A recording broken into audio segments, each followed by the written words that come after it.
How is that related to it being the truth?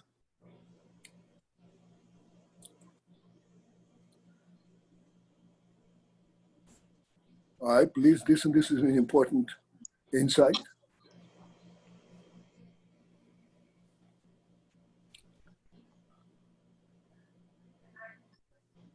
One of the principles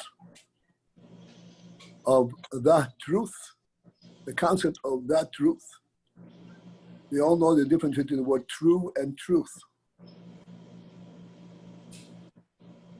The principles of that truth is, this is the reality limitlessly. It is everywhere and it is everything.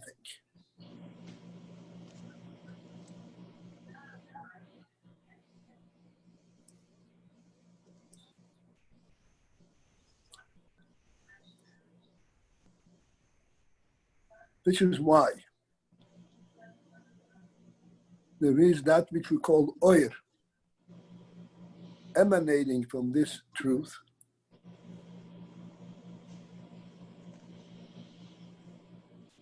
AYIN is the emanation from the truth as it permeates and affects absolutely the entire reality.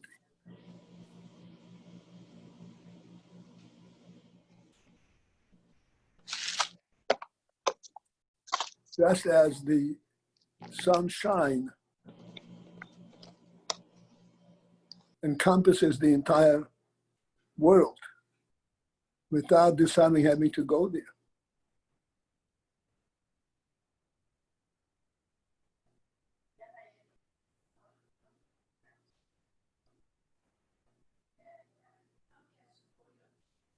This is what AYIN is. AYIN is bringing the effect of the truth of the Etzem everywhere.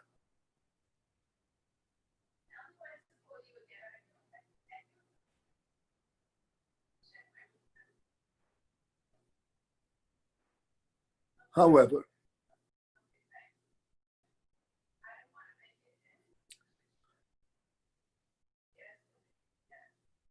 what Hashem wants is that the creation should not only be encompassed by the divine truth. He wanted that the creation should actually relate to the divine truth and appreciate it and recognize it, all the way to the point of understanding it.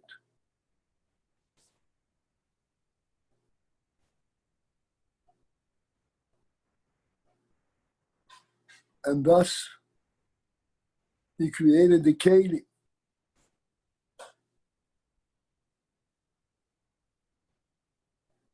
The Kelim have a certain similarity to world, even though this is Kelim and divine Kelim, but there's a certain similarity to world. Because it's their similarity to world, the world can relate to them, can recognize them. What in fact is the similarity of Kelim to world?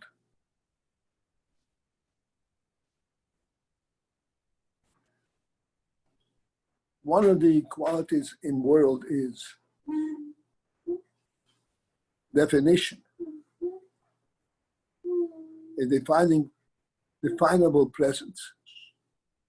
Kelim is a locus at the definable presence level.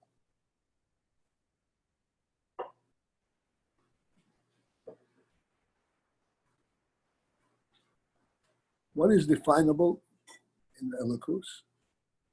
This is what we say, Chochma Bina V'Das, Chesed Gvura Tiferes. These are divine effects in the world. But when these divine effects in the world are represented through the Keli that brings it forth, it has a closer affinity to world. So we in the world should are able to reflect on them.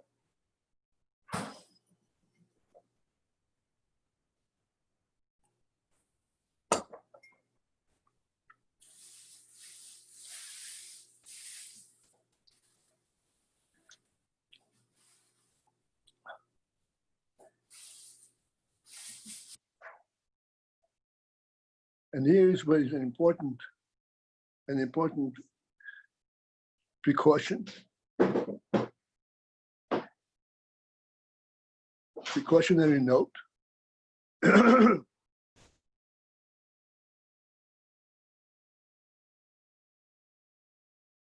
That we must not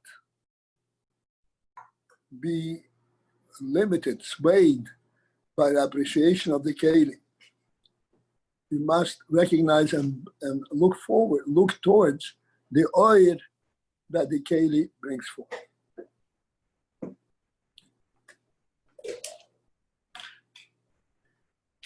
To put it in straight talk,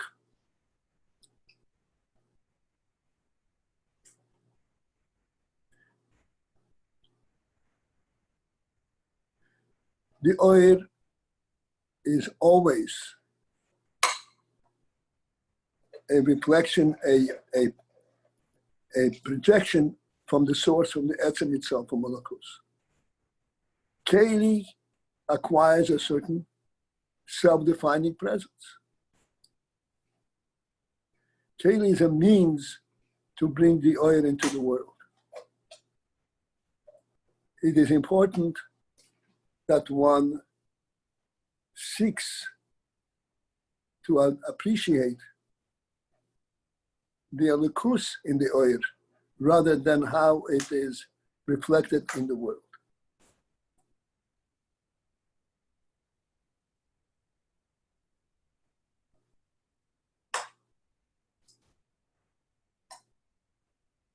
This is why we're constantly going back. We're talking about Keli, and then go back to oil.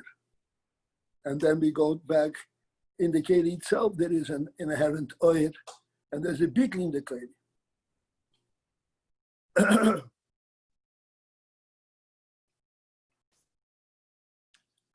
Because ultimately, we're not talking about oils and Keli, we're talking about the divine presence.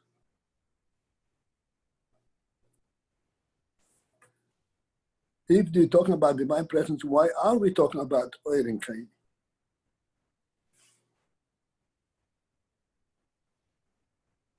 The reason we're talking about oil and Keli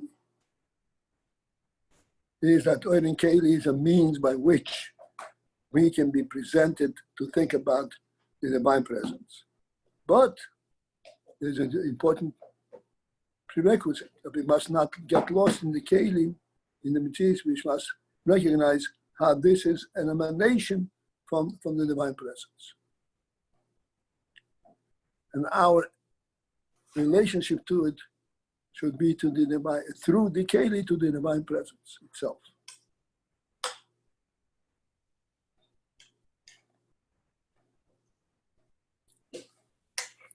This is where the principle of Bitul comes in. That yes, indeed, there is the oilis, and there is even the Keli. But none of these stand there to represent their own message.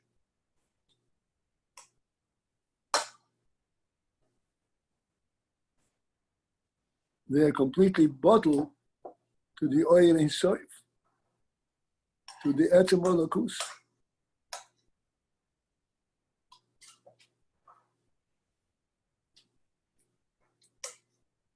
This is why, as we're talking about oilers and kelim, in the same breath we start talking about the beetle of oilers and kelim.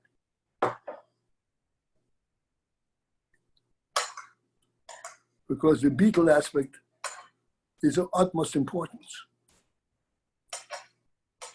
so that we would not be swayed by the worldly means by which we can understand it. This is not what it's about.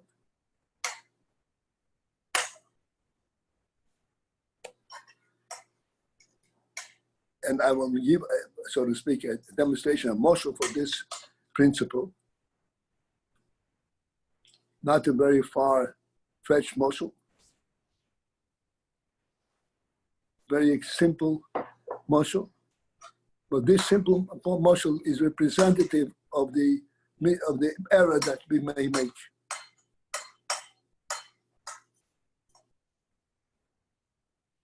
And the moshel is, when you are again here at the feast and you presented all the goodies at the feast,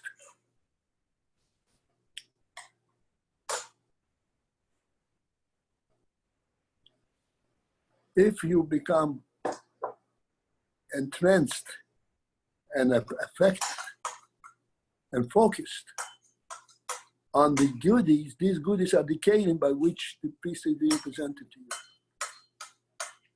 If this becomes central, or to any degree, then you're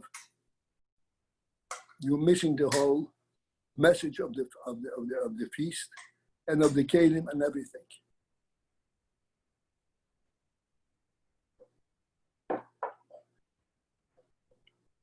The feast is not a presence, a worldly presence.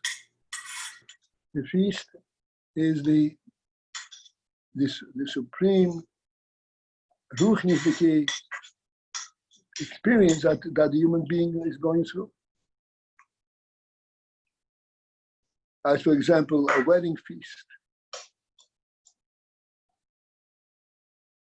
where the joy and the spirit of the wedding is not at all in the feast.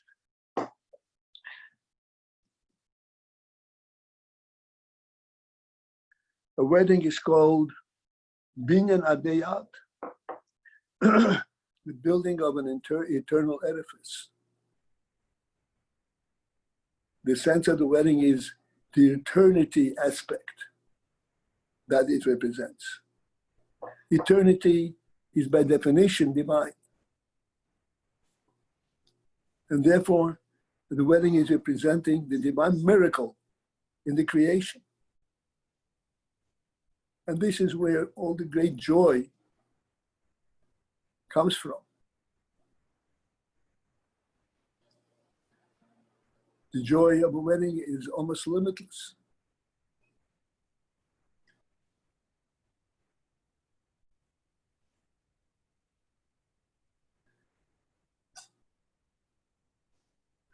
So coming back to the Maimon, you have to have oiros and kelim, but you must not lose sight of what you're relating to, so that the oiros and kelim have the beetle to that which they represent.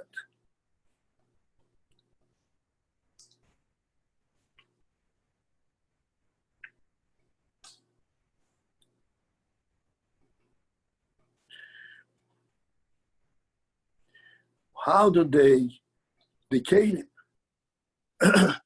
which are really of world material, so to speak, get a beetle to the extent that they represent divine truth rather than worldly truth?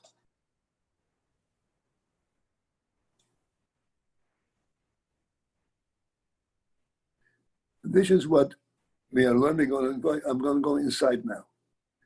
This is in the the second line of page Kuf Nun Tes, after the little parentheses.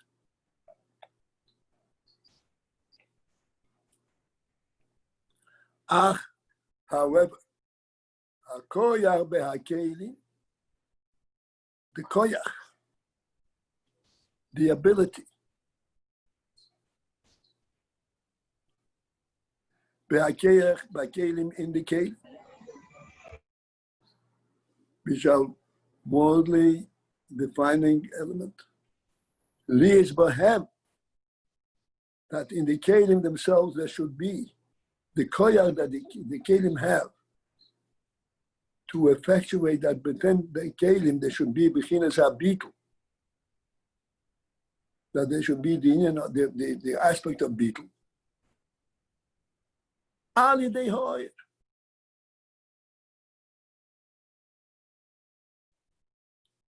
This has to be read correctly. Ali de hoyer is not the answer. Ali de hoyer is part of the question. How do the Kelim have the ability to have bitul, to be bottled as a result of the fact that they have oil?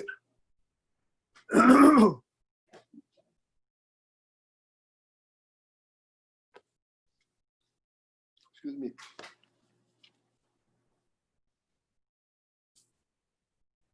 Al dehoir is not the answer. This is part of the question. The koyach in the kelich lies behem begins a bitul al dehoir. The koyach in the kelim that they should have bitul as a result of oil.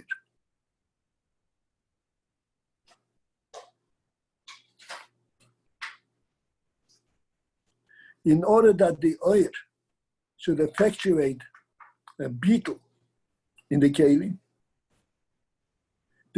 have to have some kind of a pre-quality.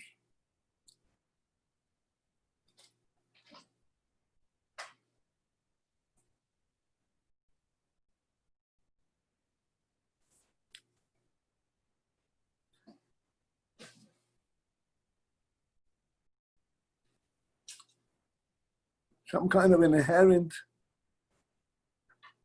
reality in the kingdom themselves, that they should be so deeply affected by the oil to the extent that they should have the beetle.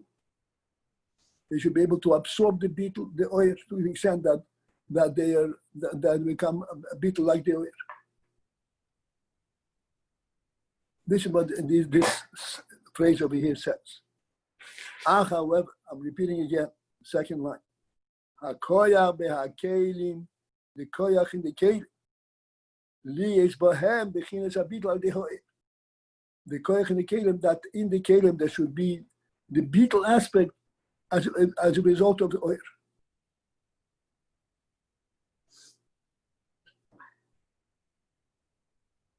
This is a question. How does oil affect kelim to such an extent that they should become bottled in themselves?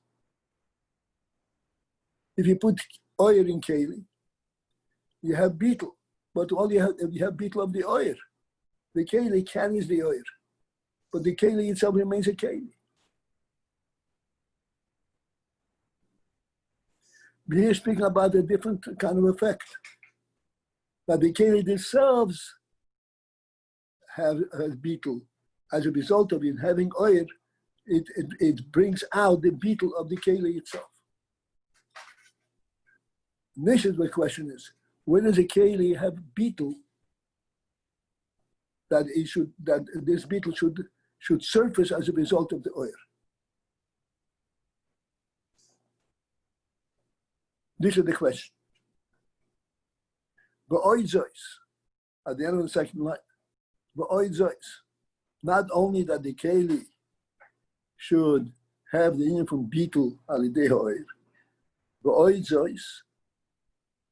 but beyond that, the beetle, as we said, the beetle is as a result of the oil affecting the kelim. But there is more than that.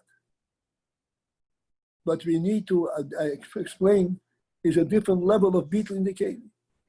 Shehabitul, now the beetle of the keli yiyeh should be ba'ifun kozeh, should be in such a unique manner. Bebchinas beetle be'etzem mehusam. Now the beetle of the keli should be of the quality that you say it's a beetle, not that they're bottle because they have oil, but beetle be'etzem mehusam. Beetle in their very essence, in their very own presence.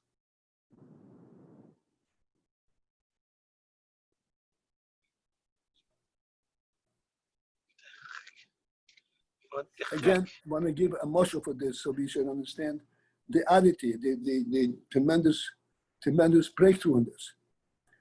You eat soup with a spoon. Spoon is very important to eat soup. But that the spoon become a soup, it serves you the soup. The spoon is a spoon. After you eat the soup, you go and wash the spoon over it, and it comes and it lost the whole meaning of the soup. Here we're saying that the kelim become bottle be'etzem. It's as if to say that the spoon becomes soup. Look at this picture. Could you please mute your phone?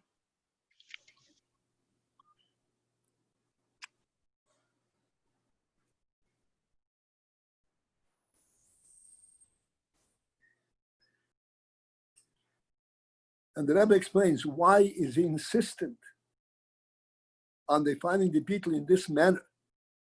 There should be beetle be'etzem mehusam. What's wrong, beetle? A normal thing, they present the oil.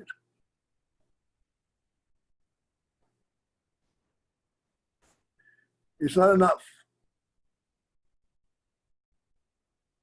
And the Rebbe puts in a few words that make the whole point clear.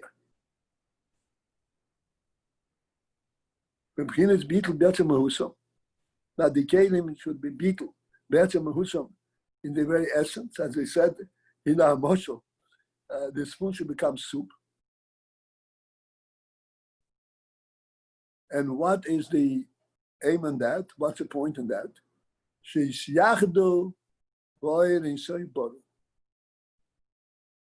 That the kelim should unite with the Ein Sof.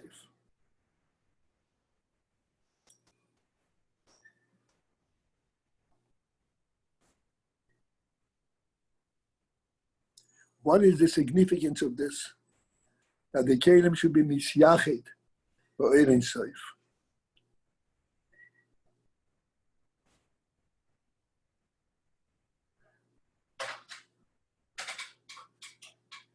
The kelim are kelim. They're bringing whatever they can bring to the kelim. So the Rebbe says, no, not enough. The keli has to have beetle, and it has to have beetle to the extreme, be'etzem mehusam. And the purpose of that the ultimate stance of that is, the ultimate reach of that is, sheyisyachdu be'ein sof baruch. That the kelim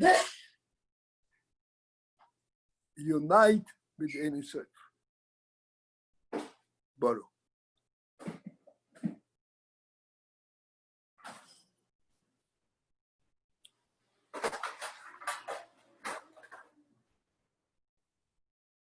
The principle in this,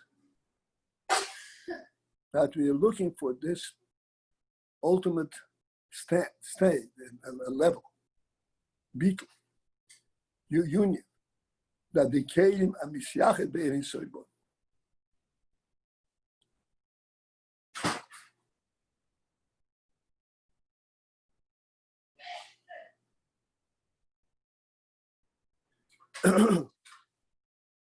The reason for that is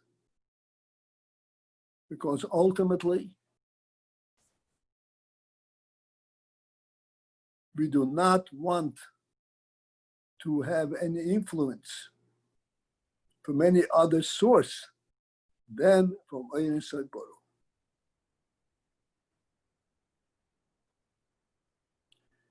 There are different means by which we get to appreciate it and so forth.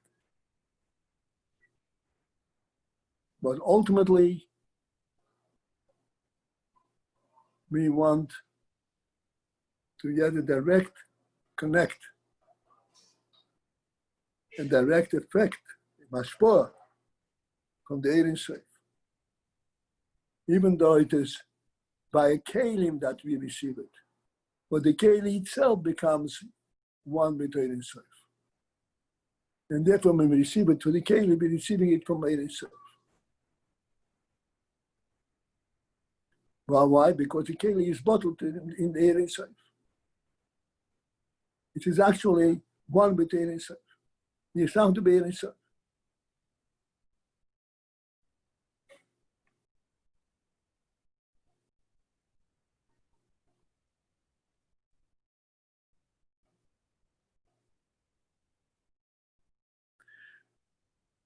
Again, just a reminder and repeat what we said the other day.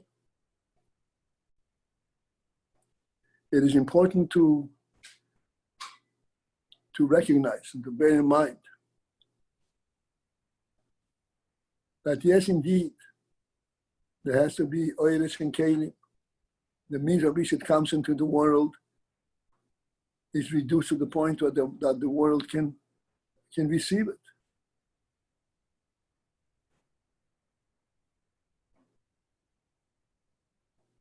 But this entire phenomenon that the world can receive it is sourced not in the need of the world, since the world cannot receive it any other way. Therefore, it has to be prepared to the world in its way. But what is the reason for the world need to receive it? Because the world needs it. It's for the sake of the world to receive that the world should have it. This is the beetle in the world. It should be able to have elokus in it.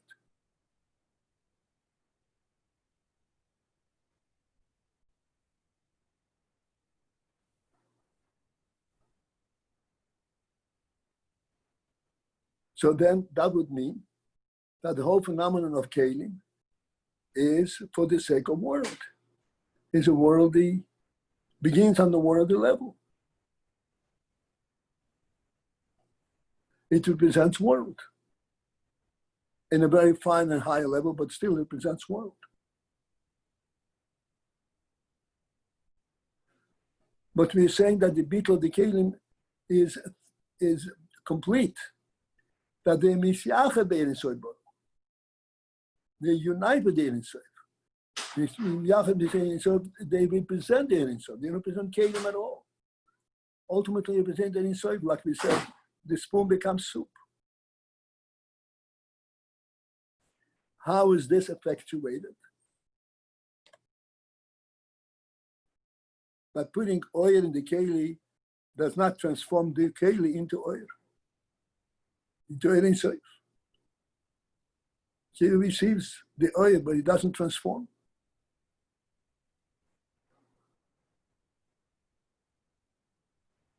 The reason, how is it possible that the keli should be transformed and be united with the Ein Sof body?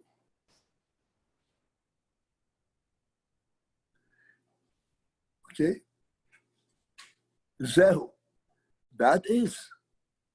Okay, now this comma, the Ein Sof Baruch, goes back to the previous line, towards the beginning of the line, ach.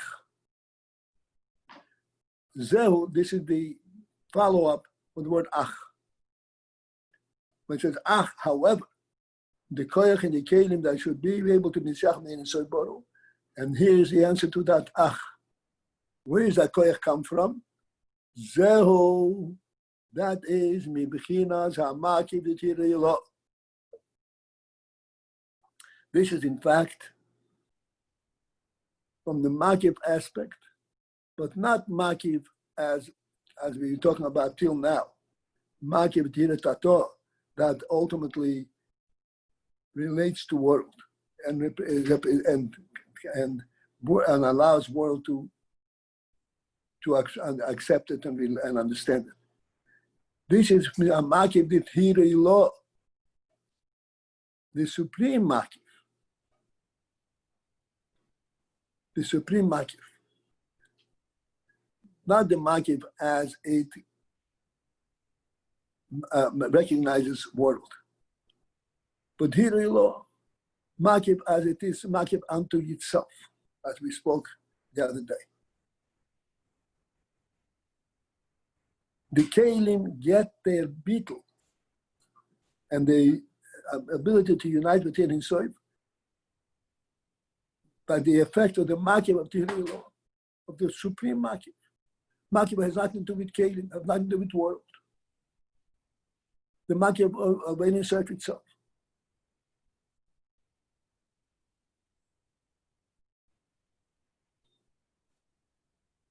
And to this, the Rebbe adds 3 words. Makif d'tihirei lo, shoresh u'moker hakelim, which is ultimately the shoresh, the root of the kelim. This makif d'tihirei lo, that is really the ultimate root of where kelim originate.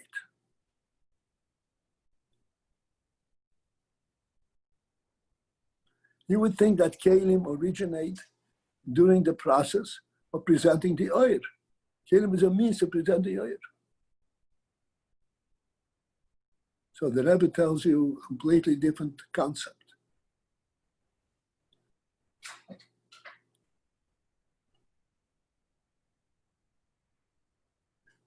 This is reminiscent of the principle that we said just a while ago, and we said many times before.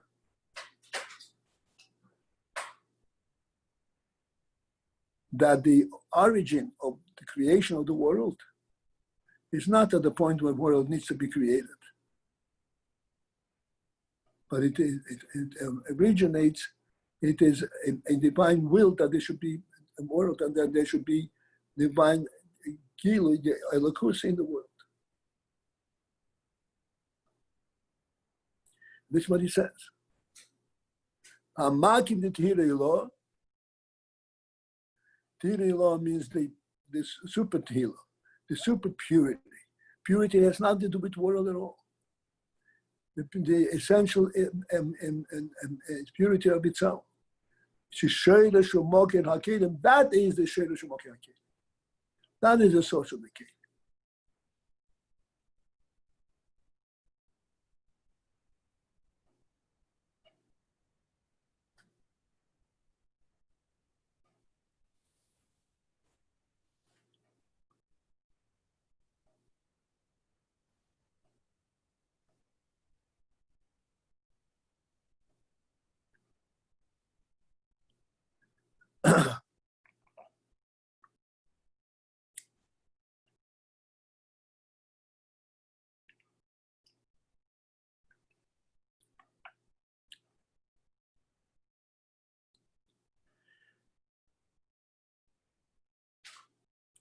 I have to introduce this, to discuss this.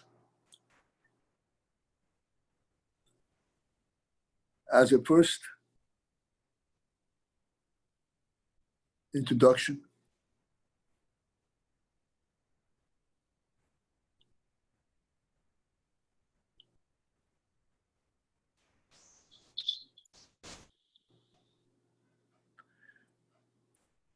again, we'll resort to a mashal.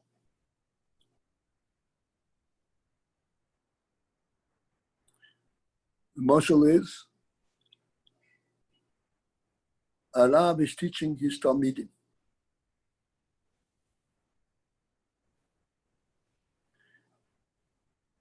And he's teaching them a very profound in speaking about divine oil. In order to do that, he translates this in words and in kelim, and means a presentation.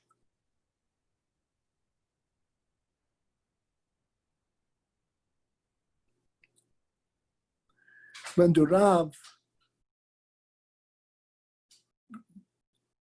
conjures up from his thought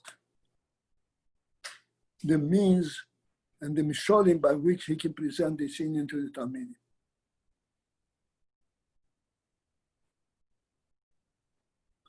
It is important to understand that these misholim are not misholim that are being created at the point of transmission to the Talmidim. In other words, it's a deviation, it's a fake method. These misholim are true in the very source of the seichel.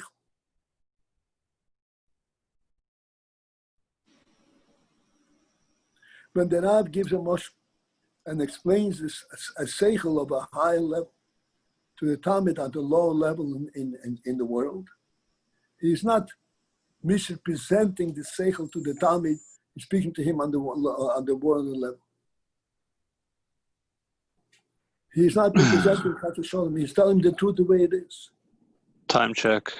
It's 9 minutes, 9 minutes to 9. Because the seichel that he is teaching him, actually in its original state, in its purest and high state,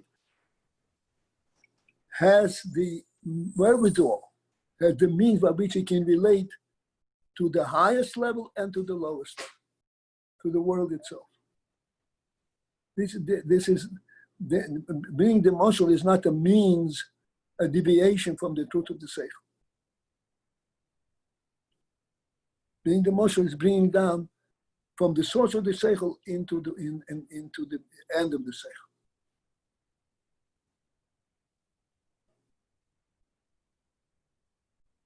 This is the magib shelo shemoki akeli. All right. I'm sorry I didn't stop for your announcement. Okay, do it again, will you? Okay. Time check. It is now 8 minutes till 9 o'clock. Quick question.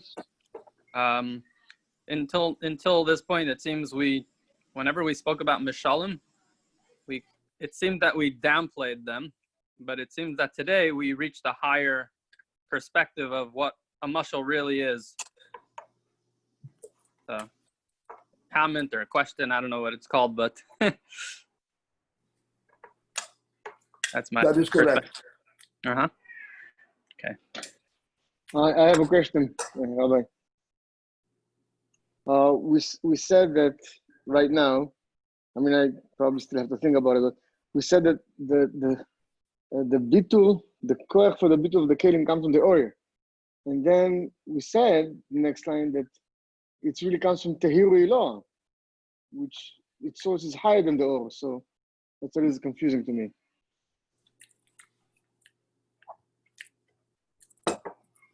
All right. So look it over again and it'll straighten out.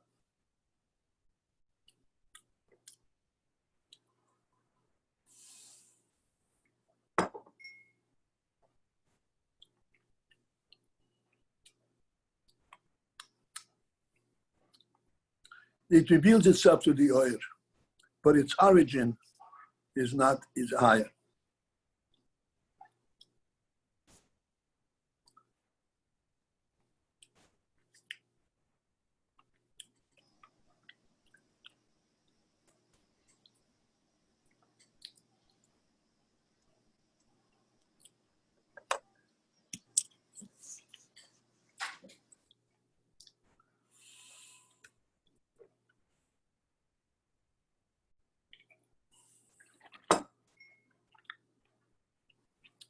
Okay.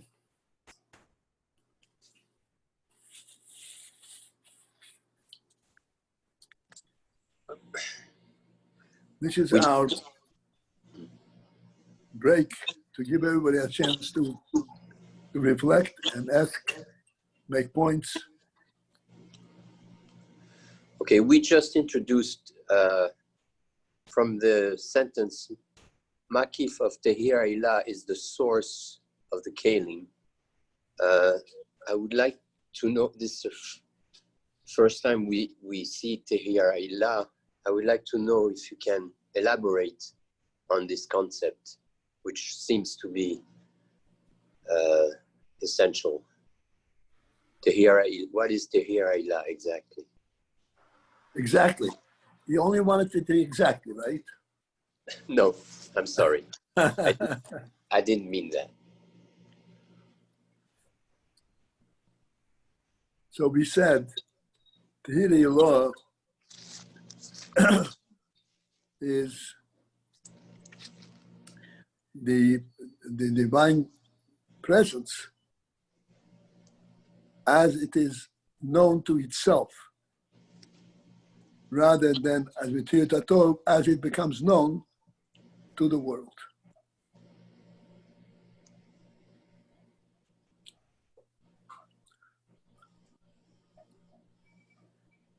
The motion for this is, again, for everything we have a motion, that we need a motion.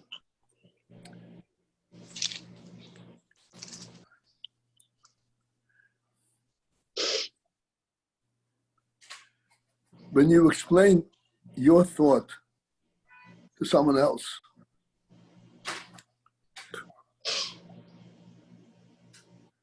your thought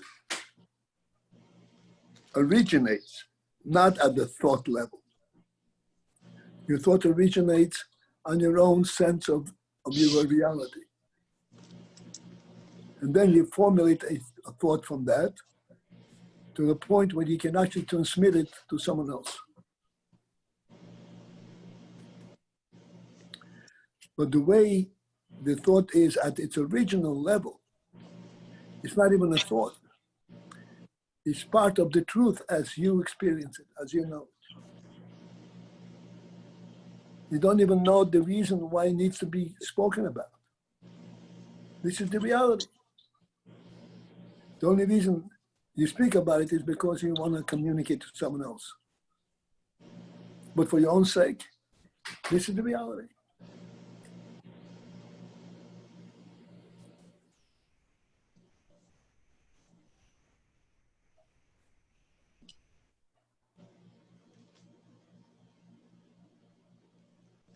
This should be the motion for me to talk about, pardon me, Tehillah Ilah. Tehillah Ilah means the way it is known to you, in the source itself. Drawn from the source, drawn from the truth itself. Doesn't have to be translated in any kind of form, any kind of a presentation, presentable manner.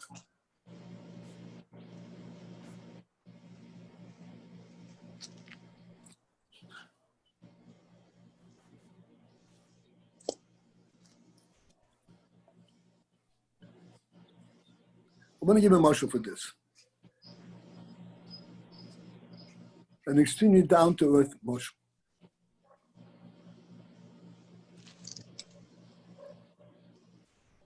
You're walking, and you're covering ground, you go from one place to another place. Someone is observing you, and he sees you walking. When he's observing you and sees you walking, he's not observing you that you're covering ground from point to point. He sees every step, how you're moving step by step. He's seeing the external, how it appears on the action level. To you, the action level, you're totally oblivious to it. You're only involved in moving from place to place.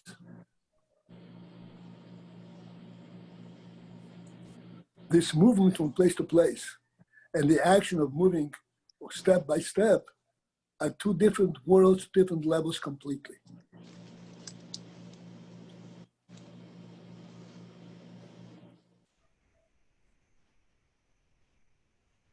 Step by step is the Kalim level. The movement from place to place is the AYIN level. you yourself are completely oblivious to the Keli aspect.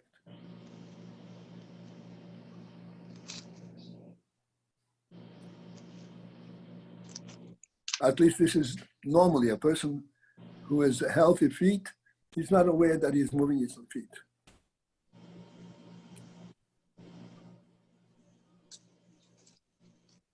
He's aware of the movement from place to place. Spoon becomes soup. What? It's like was said before, the spoon becomes soup. That's right. That's right.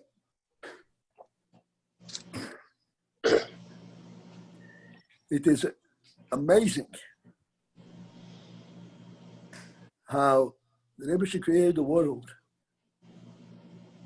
reflective completely of the way the Yonim are beruchnis in the Lakus, so that for every Indian in the Lakus, you can find a motion in the world.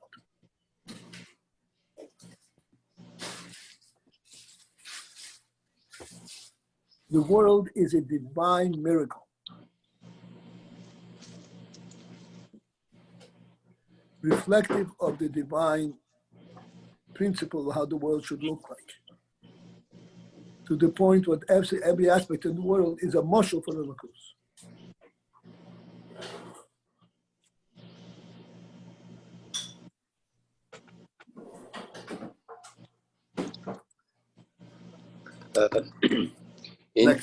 Just one last question. In the marshal of step by step versus going from A to B,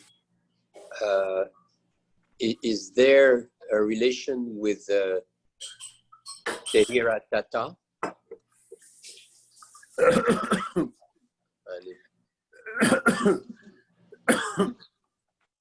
I'm sorry.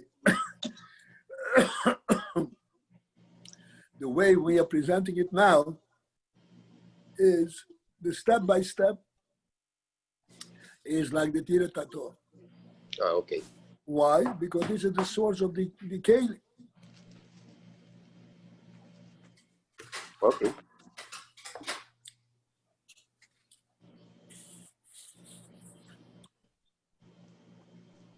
From this year from today, it was brought out very good that why the Rebbe is making the point that the Kaili itself becomes bottle. Not only the oil in the Kaili, but the Kaili itself, because we from the Kailam, and we should know that's not the Kailam, it's the oil itself. That's how there comes down the Yichud in this world. Yep. I don't understand the words you say, why the Rebbe said. This is the Rebbe is telling you what the truth is. This What? is the ultimate level. Yeah, but what's Yes. the point of it? What's the point of it? That the Kaili itself becomes bottle. I said during the Shir, the point of this is that ultimately everything that occurs in the world Yes, that's is what a I said. direct, what? Comes from the Ein Sof, from the Yichud Ein That's Sof. right. Yeah, Direct that's what I association said. from Meibush, exactly It right. was brought out very good now in this year. If there's any questions from this year, I would step aside. I have a question. What was discussed in the beginning, which didn't pertain to the sheet itself. If someone else wants to ask something,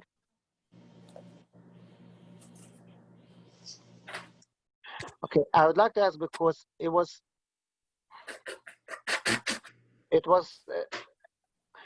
like said in the beginning before we started this year. What means oiden stars, and what does it mean to us? How do we understand it? And it was like said, if you don't understand it, what's the point of learning it? And I would like to ask, I mean, do we learn because we have the full understanding? I mean, it's like we learn Nasa V'Nishma, we learn the Torah. And then we try to understand. But if we don't understand, we would say there's no point of learning.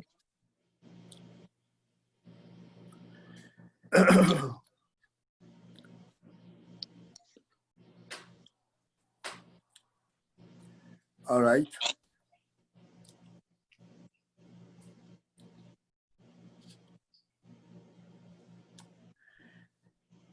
You teach Torah to a child. The child knows nothing. His first beginning, opening up his eyes. And yet you go and teach him Torah. At the point when the child begins to learn, his knowledge of Torah is at the same level as Lahavdul, the cats. He has no idea what you're going to teach him. Yet, you definitely undertake to teach a child Torah. But you do not even consider to include the cat in your class. Why not?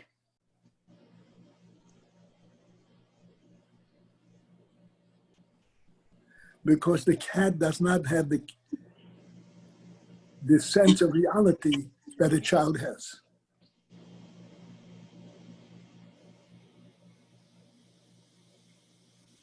He does not know what he knows.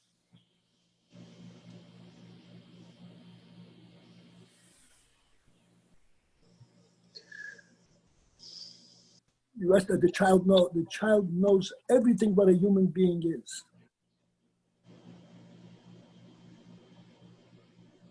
He does not know it to be explained and to speak about it. But the fact is, how he behaves, you can tell that he appreciates what behavior is, what goodness is, what human behavior is, even though you never learned it.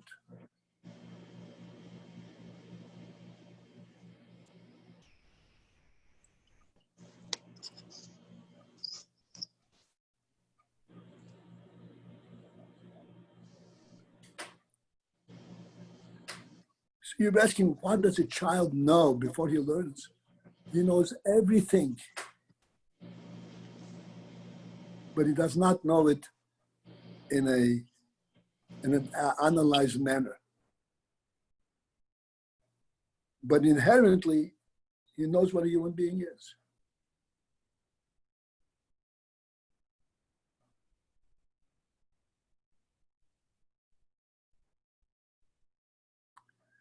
Everything that he learns thereafter, when he goes to learn in Cheder and learns Aleph Beis, and Ivre, and Chumash, and Gemara, and Chassidus, everything that he learns fits in with the reality as he knows it.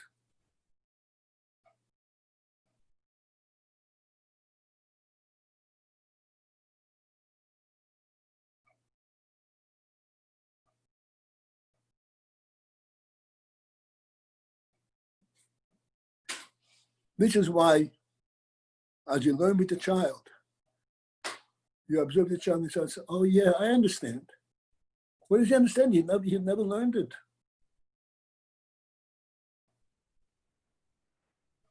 He understands because he understands.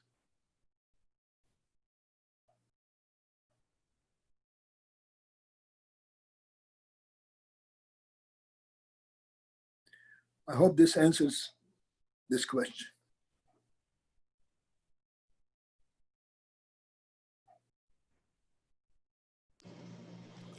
Any other questions?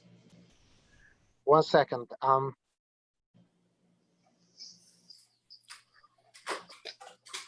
understand that we have to understand. We understand. You have to. The point is that we have to bring our true intelligence into learning, and therefore we should know the answer. And if we don't know, means that we didn't really learn. We didn't really focus in with our true essence, with our neshama. Is this the point? Yeah. But still, saying saying then if I learn without understanding, then there's no point of learning. Is this a statement, or it's just how I took it?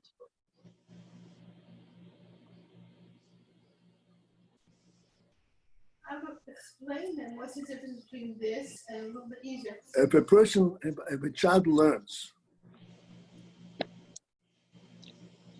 even if a child learns, you can immediately see where the intelligence of the child is.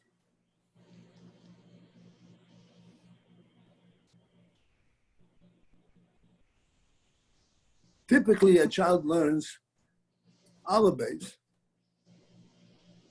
You show him the olive and show him the base and says, oh, what about this?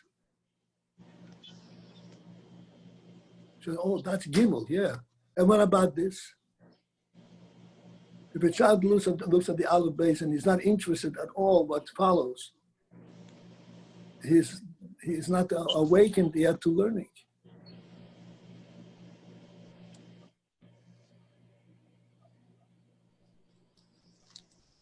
I understand that, but still to invalidate when he learns not to the best of his abilities. It's not his ability. No. It's not his ability. No, it's his presence. Right. If his presence is not there and he's still learning, would we say no, stop learning, or we say That's right. No. But without his presence, you can't teach him. You can only teach to a living human being.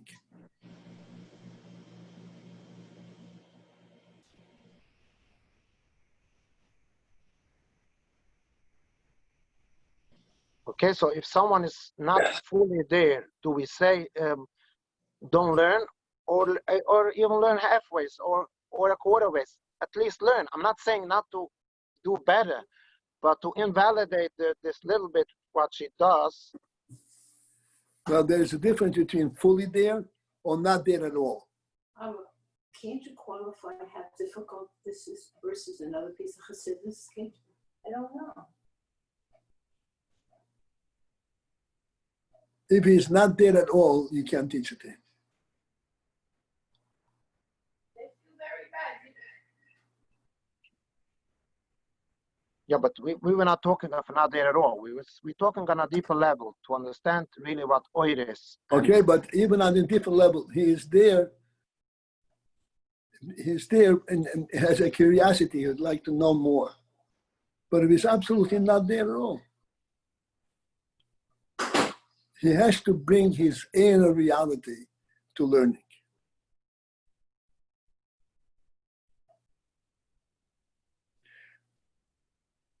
When a child is sitting in front of his Rebbe, even a child, and he is being taught olive base, he relates to his Rebbe. He is not learning only that which the Rebbe is showing him. He's learning that which his Rebbe is explaining to him. He's learning from his Rebbe. He tries to know what his Rebbe is trying to tell him, not what he is taking from it.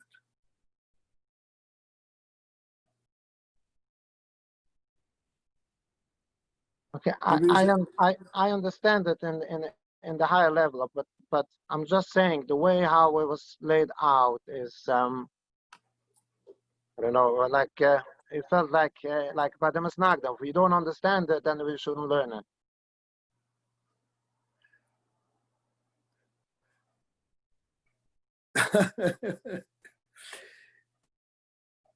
When you don't understand it, you shouldn't learn it. That's it. And nobody ever said that. That's how I took it. No, so you took it wrong. Okay, this is what I asked. Okay. No, if you don't understand, when you learn from somebody, whatever it is, you have to bring your entire being to yourself into this connection to this teacher and to what you're learning. And otherwise, it's not Let me learning ask at you all. this. Let me ask you this. There was a booklet. It's called Sifreno. Sifrina is a booklet for little children. And in this booklet, everything is taught through little stories. And there's a little story there.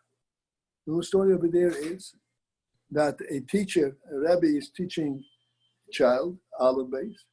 He says, this is olive. And the child says, how do you know it's an olive? And he says, this is a base. How do you know it's a base? A child who is going to ask his Rebbe, how do you know that this is an olive, cannot be taught.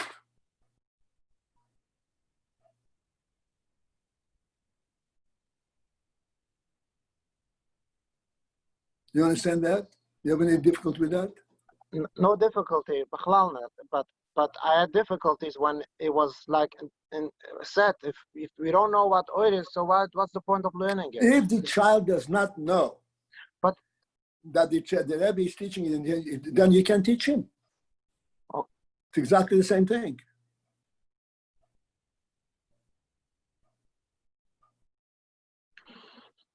Do you agree with that or not? Yeah, 100%. I mean, but Okay, so what's your question? in this context, it wasn't like this. Why not? If he does not know that there is a knowledge prior to that which he knows, his Rebbe knows what he doesn't know. And that's what he's teaching him. If he doesn't know that, then you can teach him. Okay, but if we don't know what oil is, but we believe there is there's a thing called oil, but we can't explain it intellectually or in words, so then don't learn it. This is the message how I got it. No, you got it wrong. Okay, this is what I asked. I didn't speak about me explaining. It makes sense to you. If it doesn't make sense.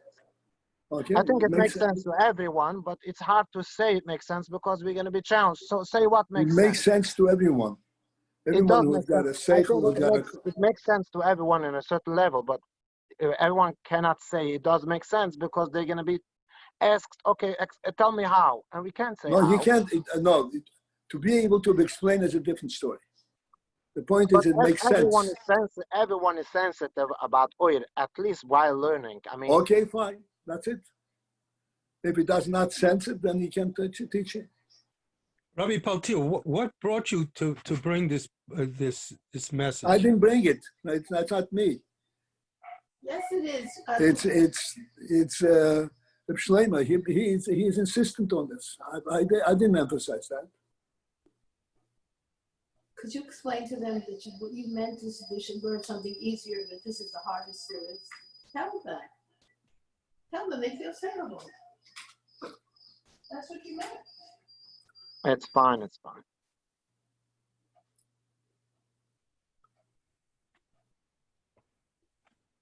The truth is, I have to bring this up again, because I feel that this learning that we are learning, as much as we are laboring and trying to understand and so forth, it is a little distant from our normal involvement.